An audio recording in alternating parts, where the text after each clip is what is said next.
नमस्कार मंडळी, स्वागत आहे तुमचं माझ्या आजच्या नवीन पॉडकास्ट मध्ये। आजचा आपला विषय आहे सिंपती गेन करणारी आरशाचार दोरी। पण पॉडकास्ट सुरू करण्यापूर्वी जर तुम्ही माझ्या चॅनलवर नवीन असाल तर माझ्या चॅनलला सबस्क्राइब करून घ्या। सोबतच शेजारी असलेल्या बेल आयकॉनला प्रेस करा सो दॅट कोणतीच अपडेट तुम्ही मिस करणार नाही। तर मग वाट कसली बघताय, चला सुरू करूया आजच्या आपल्या पॉडकास्टला। मंडळी, या आरशीची जेव्हापासून डिलिव्हरी झाली आहे तेव्हापासून ही माहेरी तळ ठोकून बसली आहे। मागे तरी बोलली होती की काही दिवसांसाठीच मी माहेरी जाणार आहे आणि मग माझ्या सासूबाई आहेत त्या आमच्या घरी येणार आहेत राहायला। पण आता जवळजवळ 3 महिने तरी होऊन गेले आहेत। ह्या आरशा काकू ज्या माहेरी गेल्या आहेत तिथून काय घरी येण्याचा रस्ता पकडत नाही आहेत। हा तशा येतील तरी कशा ना या परत। इथे कसं सगळं आयतं मिळते, पुढ्यात ताट येतंय, बाळाला सांभाळायला आजी मामी आहेत, नुसतं लोळायचं आणि व्हिडिओ बनवायचे फालतू, एवढंच काम आहे। मग एवढं निवांत काम सोडून ही कशाला जाते स्वतःच्या घरी सासूबाईंना घेऊन? तसंही सासूबाई आल्या तर मग हिलाच मरमर मरावं लागणार। हिला हे चांगलंच माहिती आहे सासूबाई काय एका कामाला हात लावायच्या नाही, त्यामुळे ही कामचुकार माहेरीत चिकटून राहिली आहे। आणि हिचा स्वभाव पण ना एकदम चिकटा आहे।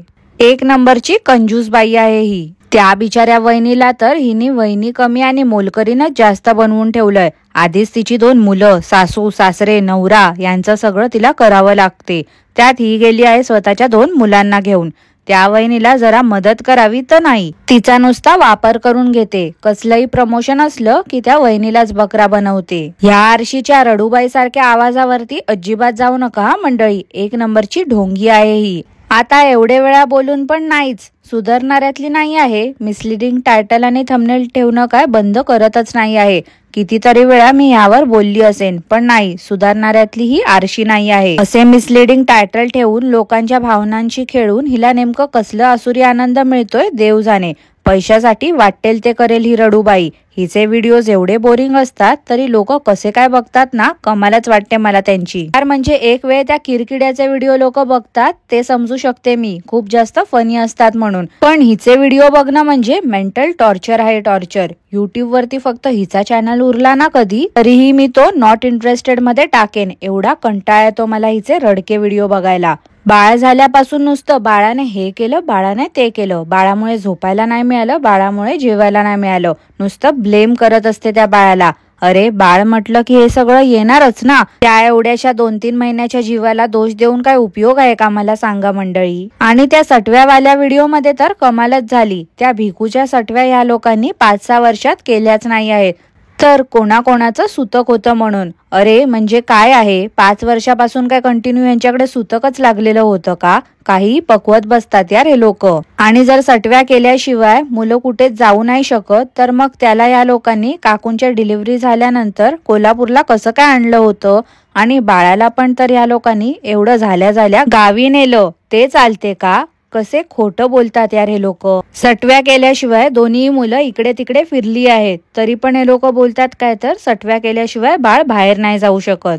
काय बोलायचं आता मंडळी, तुम्हीच सांगा मला या गोष्टीला। त्या बाळाला बाईक वरून वगैरे कसे घेऊन फिरत होते, पण काकू शायनिंग अशा मारत होत्या की 2 गाड्या काढल्यात आम्ही। 2 गाड्या ऐकून मला वाटलं कारने वगैरे जात असतील, पण गेले बाईक वरून, त्यात साडी नेसून त्या 2 मुलांना देखील सोबत नेलं होतं। ह्या आरशीला वैतागून वाटते वहिनी पण माहेरी जाऊन बसली होती। आणि वहिनी माहेरी असताना काकूने व्लॉगच नाही शूट केले। जे जुने पुराने एका दिवसात 4-4 शूट केलेले व्लॉग्स होते ना, तेच काकू टाकत बसल्या होत्या। किती डोकेबाज काकू आहेत ना या। म्हणजे हे लोक ना ह्याचसाठी असे एका दिवसात 4-4 व्लॉग शूट करून ठेवतात, जेणेकरून काय होते की कधी जेव्हा यांना वेळ मिळत नाही ना तेव्हा हे लोक ते जुने पुराने 4-4 दिवसाचे व्लॉग शूट केलेले असतात ते उचलून टाकतात। पण अंधमंद भक्तांना काय वाटते तर हे काल परवाचेच व्हिडिओ आहेत। मागे या काकूंनी प्रमोशन करण्यासाठी ज्या गाद्या आणल्या होत्या आणि दाखवल्या होत्या त्या कुठे गायब झाल्या तो मंडळी आता? मागे तर या मार बोलत होत्या काकू की ह्या गाद्या बाळंतिणीसाठी खूप छान आहेत, मग आता का बरं त्या गाद्या काढून टाकल्या आहेत ह्यांनी? ढिगारो नंतर आता यांना पण पुअर स्किन वाल्यांनी अप्रोच केलेला दिसतंय। काकूंना पुअर स्किन वाल्यांनी प्रोडक्ट्स दिले आहेत आणि त्याचं पेड प्रमोशन काकू करत होत्या विदाऊट पेड प्रमोशनच्या टॅग शिवाय. घरकोंबडी ज्या ज्या प्रोडक्टचं प्रमोशन करते ना, सेम त्या त्या प्रोडक्टचं प्रमोशन ह्या काकू देखील करतात. तिच्या पावलांवरती पाऊल ठेवून चालतायत. बिचाऱ्या घरकोंबडीमुळे ह्या काकू एवढ्या फेमस झाल्या आहेत, पण आता तिलाच विसरल्या. आता नशीब थंडी सुरू झाली आहे, त्यामुळे ह्या काकूंच्या मातोश्री स्वेटर घालून फिरतात. नाहीतर तो पदर तर काय बाबा कधी जागेवरती नसायचा. मातोश्रींना युरिन प्रॉब्लेम झाला आहे काहीतरी, आणि त्यावरती पण काकूने डॉलर्स कमवले. काय बोलायचं हो या हलकड बाईला. आईला युरिन इन्फेक्शन झालं आहे हे सांगून तर कमवलेच डॉलर, त्याच सोबत एडल्ट डायपरचं पण प्रमोशन केलं साइड बाय साइड. किती पैशासाठी ही बाई हपापलेली आहे ना ते बघा मंडळी. आईला नेमका काय काय त्रास होतोय हे ती ऑपरेशन झाल्यावर सांगणार असं बोलली, पण त्याआधीच एडल्ट डायपरचं पण प्रमोशन करून मोकळी झाली. डिगारोच्या प्रोडक्ट्सला तर अशी चिकटून बसली आहे जशी काय गोचिडच आहे. काय ती आरशी डिहायड्रेटरचं प्रमोशन करून दाखवत होती, म्हणजे हे बघून हिचे भक्त घेतील असं हिला वाटतेय का. आणि एवढं त्यात इलेक्ट्रिसिटी घालवण्यापेक्षा उन्हात मस्त सुकवायची ना ती फळं, एकदम नॅचरली सुकून निघतील. उगाच कशाला कोणते डिहायड्रेटर घ्यायला जाईल. उगाच कसलंही फालतू प्रोडक्टचं प्रमोशन करून दाखवते, आणि त्या अंधमंद भक्तांनाही त्याचं कौतुक नको तेवढंच असते. आता कोणती बहीण आली होती, त्यांच्या मुलींवरती झूम करून करून काकू दाखवत होत्या व्हिडिओ. अरे स्वतःच्या बाळावरती तर 2-3 महिन्यांपासून इमोजी लावून ठेवला होता, का तर तिला नजर नको लागावी म्हणून. आणि दुसऱ्यांच्या मुलांना दाखवताना काहीच वाटत नाही का तुम्हाला. हे तर असं झालं आपला तो बाब्या आणि दुसऱ्याचं ते कार्ट. तुमच्या बाळाला नजर लागू शकते, मग त्या 2 लहान लहान मुली आलेल्या त्यांना नजर नाही लागू शकत का हो काकू. आरशीने त्या बहिणीच्या लहान मुलीला विचारलं, पिल्लू मी तुझी कोण ग. त्यावर ती मुलगी बोलली, आजी. पाहिलंच ना ग बाई आरशे, त्या चिमुकलीला पण समजलं की तू तुझ्या वयापेक्षा जास्त मोठी दिसतेस ते, म्हणून तिने तुला मावशी न बोलता आजी हाक मारली. अगं बाई आजीच वाटतेस तू. आणि खरं बाळाला डोस द्यायला जाताना पण दाखवणं काही गरजेचं होतं का हो मंडळी. उगाच आपलं वाक मागे लागल्यासारखी पळत सुटली होती, आणि त्याचसोबत त्या फ्रीला देखील घेऊन गेली होती सोबत. स्वतःच्या फायद्यासाठी त्या लहान मुलांचा देखील ही बाई असा वापर करून घेते. एवढं पळत पळत ही चालली होती, त्यात एवढ्या उन्हातानामध्ये त्या लहान मुलाला घेऊन जायची काही गरज होती का. तो मागे मागे यांचा व्हिडिओ शूट करत चालला होता, आणि या पुढे पुढे पळत होत्या. मागे जर गाडी वगैरे आली असती तर केवढ्याला पडलं असतं. मुलांच्या हातामध्ये फोन देऊन रेकॉर्ड करायला लावणं हे कितपत योग्य वाटते हो मंडळी तुम्हाला.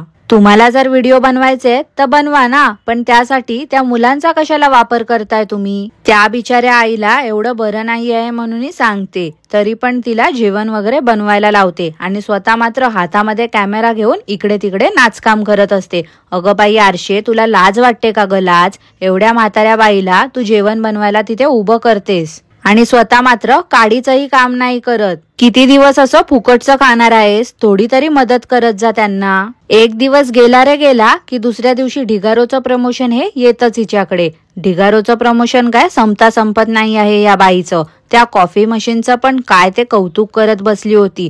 प्रमोशन करायचंय तर कर ना, पण उगाच काहीही प्रोडक्ट्स काय दाखवत बसते. आणि काय ग तू मार बोलतेस ना की हा प्रोडक्ट मी माझ्या डेली लाईफ मध्ये यूज करते, मग एकदा तू प्रमोशन करून झाल्यानंतर ते प्रोडक्ट जातात तरी कुठे ग. रिटर्न करावेच लागतात ना तुला. मग सरळ तिकडे पेड प्रमोशनचा टॅग यूज करत जा ना, आणि जे काय आहे ते लोकांना खरे रिव्ह्यू दे. उगाच तुला 4 पैसे मिळतात म्हणून इतरांचं का नुकसान करतेस तू. त्या 3ऱ्या महिन्याच्या फोटोशूट मध्ये पण सगळा गोंधळच चालू होता या लोकांचा. आधीच डिसाइड करायचं ना की काय थीम ठेवायची आहे ते. उगाच आपलं नाचकाम करत असतात. लोक नाचली म्हणून ह्या पण नाचणार. एकाचे माकडचाळे सुरू झाले की दुसराही माकडचाळेच करणार. मुलांना अभ्यास करायला लावायचं तर त्यांना डेकोरेशन करत बसवलं होतं या काकूंनी. नुसतं आपलं स्वतःच्या फायद्यासाठी इतरांचा वापर करून घेते गोडबोली. आजकाल ते तृष्णा काका तर कुठे गायबच झाले आहेत. नाहीतर आधी व्हिडिओ कॉल वगैरे करून सारखे दिवसात 4 वेळा तरी स्वतःचा थोबाड दाखवत असायचे. काम धंदे करताना तर कधी दिसायचेच नाही, नेहमी आपला टाइमपासच करायचे. नशीब कामावरती तरी आता फोकस करतायत, व्हिडिओ मध्ये कमी दिसतायत. तर मंडळी आजसाठी एवढंच. आजचं पॉडकास्ट मी इथेच थांबवते. तुम्हाला आजचं पॉडकास्ट कसं वाटलं ते मला नक्की कॉमेंट करून कळवा. आणि पॉडकास्ट आवडलं असल्यास लाईक करा, शेअर करा, चॅनलला सबस्क्राईब करायला विसरू नका. सोबतच शेजारी असलेल्या बेल आयकनला प्रेस करा, सो दॅट कोणतीच अपडेट तुम्ही मिस करणार नाही. धन्यवाद.